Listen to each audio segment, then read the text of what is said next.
Hello students, welcome to my channel. आज हम पढ़ेंगे वाच्य परिवर्तनम। इसके पहले वाले वीडियो में हमने वाच्य परिवर्तनम सीखा है और active voice to passive voice and passive voice to active voice, ये परिवर्तनम, ये चेंज भी हमने सीखा है। इस वीडियो में हम दूसरे टाइप के जो क्वेश्चन पूछे जाते हैं वाच्य परिवर्तनम के, यानी फिल इन द ब्लैंक्स के फॉर्म में, उसको हम पढ़ेंगे। यानी ये प्रैक्टिस वीडियो है।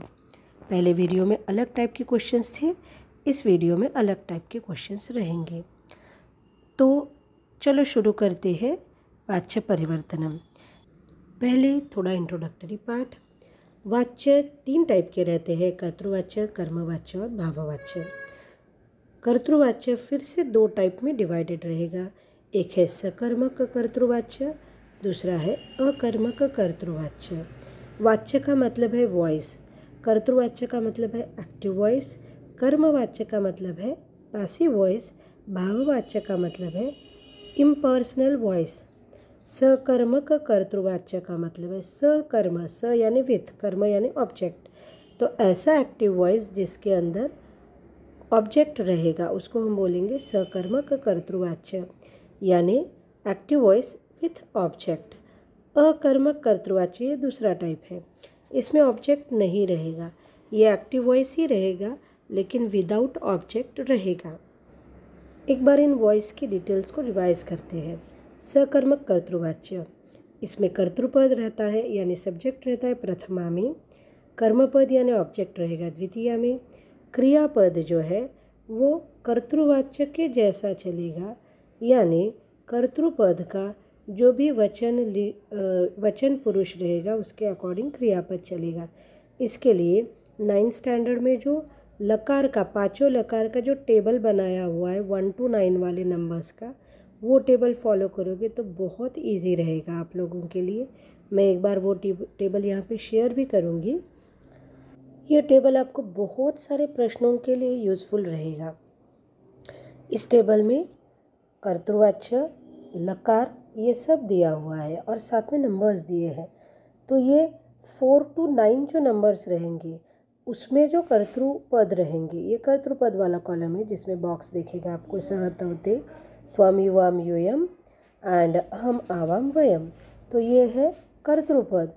तो ये इनके लिए पर्टिकुलरली फॉर 4 to 9 जो मैंने बॉक्स बनाया है वो ऐसा इंडिकेट करता है कि ये वर्ड्स, ये कर्तृपद सेंटेंस में एज इट इज़ आते हैं।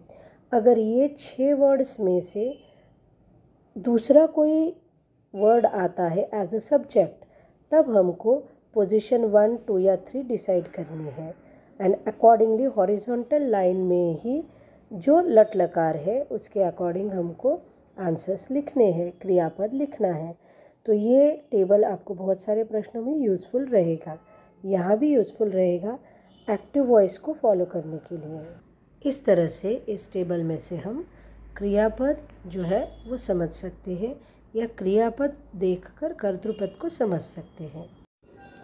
अकर्मक कर्तृवाच्य, इसमें कर्तृपद रहेगा प्रथमा में, कर्मपद पद एब्सेंट रहेगा यानी रहेगा ही नहीं। क्रियापद जो है वो भी कर्तृपद के जैसा ही चलेगा, यानी हमको यहाँ पर भी सेम 1 to 9 का क्रियापद लकार का टेबल जो है वो यूज़ करना है।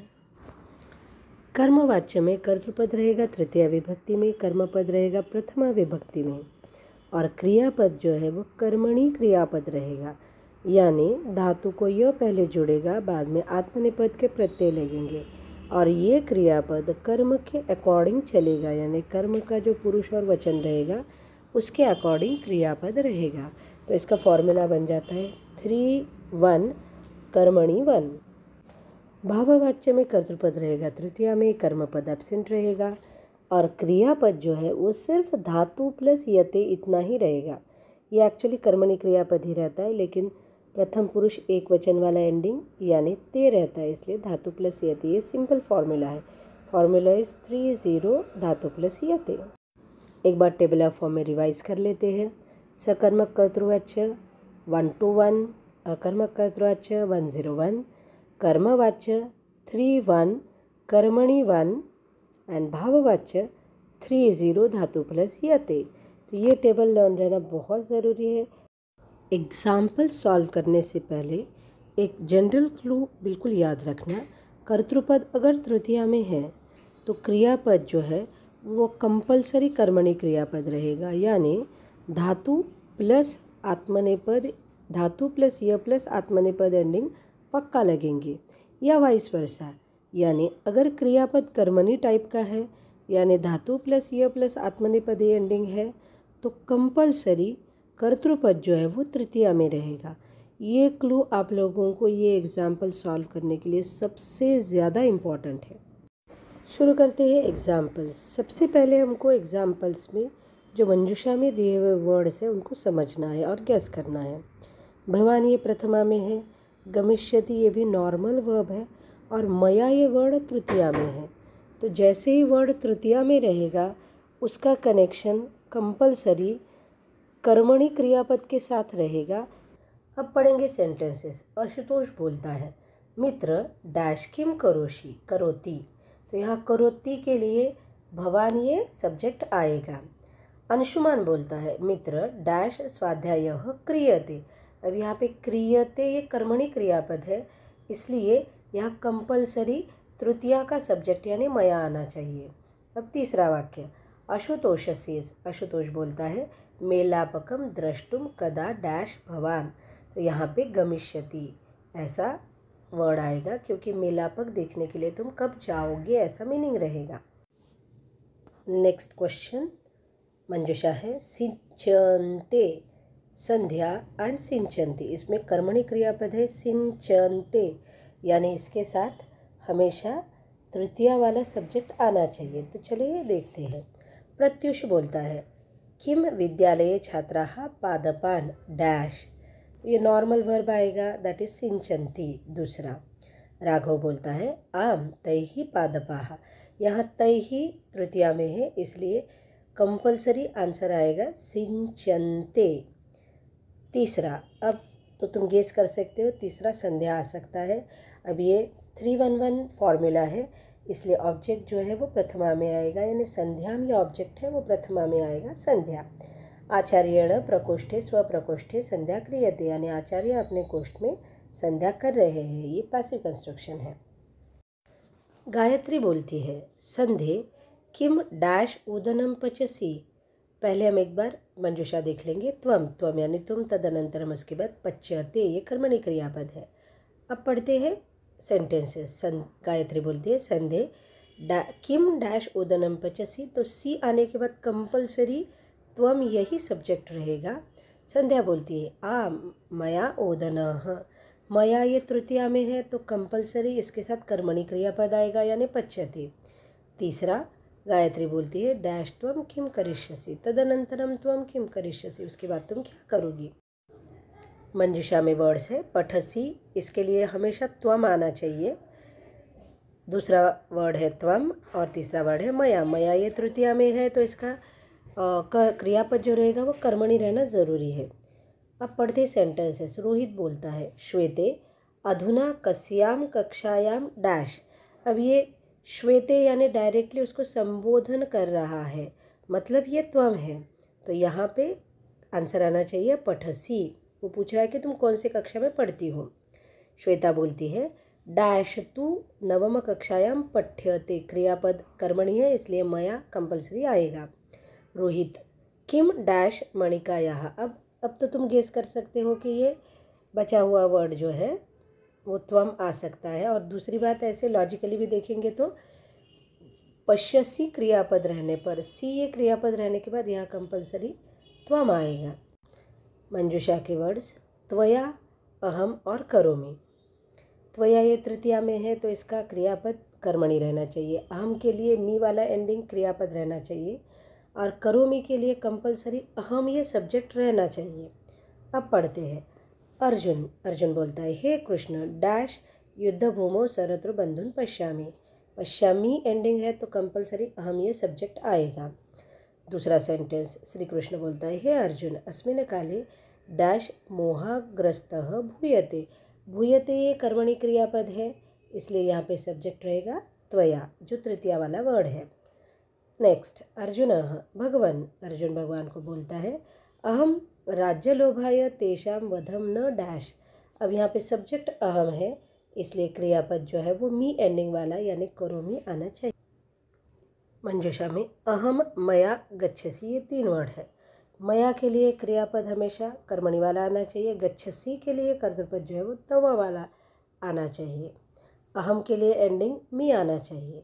ये रफ आइडिया दिमाग में रखने पर सॉल्व करना इजी जाएगा। विपुल बोलता है मित्र त्वम कुत्र डैश, गच्छसि आएगा। मोहित बोलता है मित्र डैश तु पुस्तकालयम गम्यते, गम्यते यानी कर्मणि क्रियापद तो मया आया जाएगा यहाँ पे आंसर। विपुल फिर से बोलता है तिष्ठ तिष्ठ तावत डैश अपि चलामि, तो चलामि मी एंडिंग आने की वजह से यहाँ पे कर्तृपद आएगा अहम। मंजूषा के वर्ड्स करोशी पुष्पानी और करोशी, 2 बार करोशी, उसके लिए त्वम त्वम या संबोधन वाला वर्ड आएगा, और पुष्पानी यानी फ्लावर्स। पढ़ते हैं सेंटेंसेस। माला शैले उद्याने किम डैश, उद्याने किम डैश, ये शैले का मतलब है संबोधन, इसलिए करोशी आएगा। हे शैला उद्यान में क्या कर रही हो। शैला बोलती है माले मया डैश सिंचन चियंते, चियंते मीन्स आर पिक्ड अप, यानी मैं फूल चुन रही हूँ, तो पुष्पाणी आ जाएगा यहाँ पे आंसर। माला फिर से बोलती है अयि त्वया बहु पुष्पाणी चियंते, तुमने बहुत सारे फूल चुन लिए। एते ही पुष्प ही त्वम किम डैश, इन पुष्प फूलों से तुम क्या करोगी, तो यहाँ फिर से आएगा करोशी। पचती मया और ओदनम ये 3 वर्ड है। पचती नॉर्मल वर्ब है, मया ये तृतीया में है, तो इसका आंसर जो है यानी क्रियापद जो है वो कर्मणि वाला रहना ज़रूरी है। ओदनम यानी खाना। नीना बोलती है भवती किम डैश, आप क्या डैश, तो यहाँ पे आएगा पचती। नीना रिप्लाई देती है मया डैश पच्यते, मैं भोजन पका रही हूँ, तो यहाँ पे आ जाएगा ओदनम। नीना फिर से बोलती है किम त्वम अपि ओदनम खादसी, क्या तुम भी ओदन खा रही हो। मीना फिर से बोलती है आम डैश ओदनम खाद्यते, खाद्यते ये कर्मणि क्रियापद है, इसलिए इसका आंसर आना चाहिए यानी कर्तृपद आना चाहिए मया। करोशी त्वम और मया ये 3 वर्ड है, तो मया के लिए क्रियापद आएगा कर्मणि।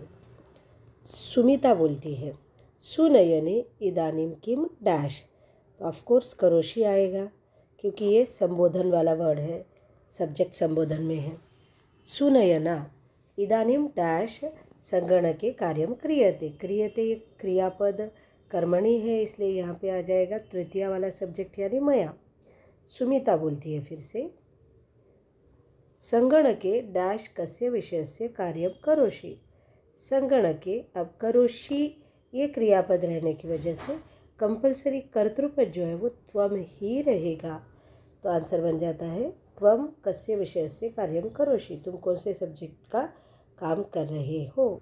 मंजूषा के वर्ड्स लेखाहा यानी लेख, लिखसी यानी कर्तृपद है, छात्राः यानी स्टूडेंट्स, शिक्षकः शिक्षक पूछते हैं।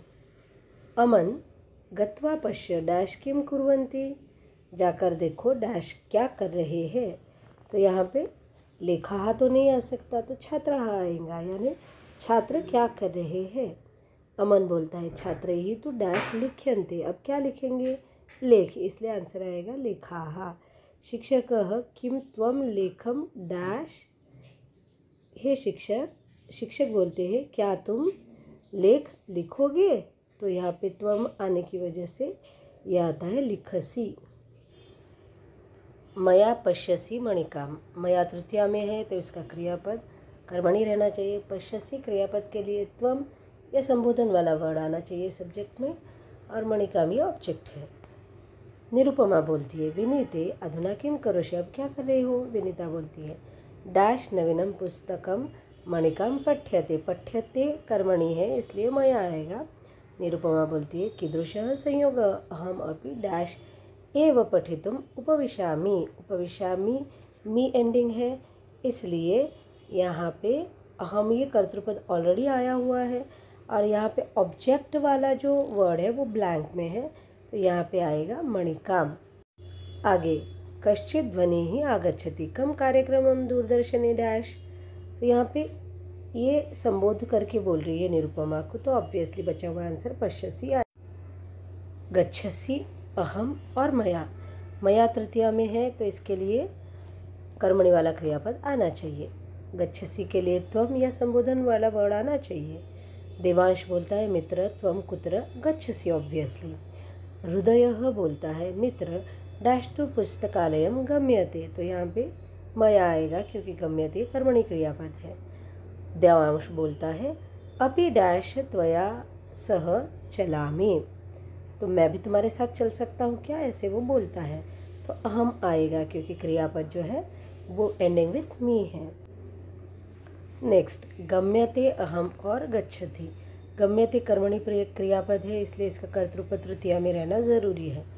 अहम के लिए जो क्रियापद रहेगा वो मी एंडिंग वाला आना चाहिए। अब पढ़ते हैं सेंटेंसेस। प्रथम बोलता है भवान कुत्र डैश, तो ऑब्वियसली यहाँ पे आएगा गच्छति। भवान ये त्वम नहीं रहता है, उसके लिए हमेशा प्रथम पुरुष एक वचन वाला क्रियापद आएगा। द्वितीय बोलता है मया तु इंद्रप्रस्थ नगरम डैश भवता च। मया सब्जेक्ट रहने की वजह से यहाँ का क्रियापद रहेगा गम्यते। थर्ड ब्लैंक प्रथम बोलता है डैश टू कार्यवशात सोनीपत नगरम गच्छामि। गच्छामि मी एंडिंग वाला क्रियापद इसलिए कर्तृपद आएगा अहम। मया अहम अहम ये वर्ड्स रहेंगे मंजूषा के। तो शक्र बोलता है कर्ण डैश महत्तराम भिक्षाम याचे। अगर तुमको याचे क्रियापद समझ में नहीं आता है तो छोड़ दो, इस सेंटेंस को लास्ट में करना। कर्ण बोलता है डैश कर्णेन नमस्क्रियते, तो यहाँ नमस्क्रियते ये क्रियापद जो है वो कर्मणि वाला है इसलिए यहाँ पे कंपलसरी मया आएगा, यानी ऑब्वियसली रिमेनिंग दोनों जो ब्लैंक्स है वहाँ पे अहम अहम आना चाहिए। तीसरा वर्ड, तीसरा सेंटेंस शक्र बोलता है आत्मगतम यानी खुद को बोलता है किम डैश वदानी, मैं क्या कहूँ, मैं क्या कहूँ, वदानी यानी कहूँ। तो पहले सेंटेंस का मीनिंग रहेगा कि मैं बड़ी भिक्षा मांगता हूँ, तो यहाँ पे भी आ जाएगा अहम। इतने एग्जाम्पल के बाद मुझे ऐसे लगता है कि आपको ये टॉपिक अच्छे से समझ में आया होगा। Thank you for watching this video. Keep watching the upcoming videos. Like, share, subscribe and comment.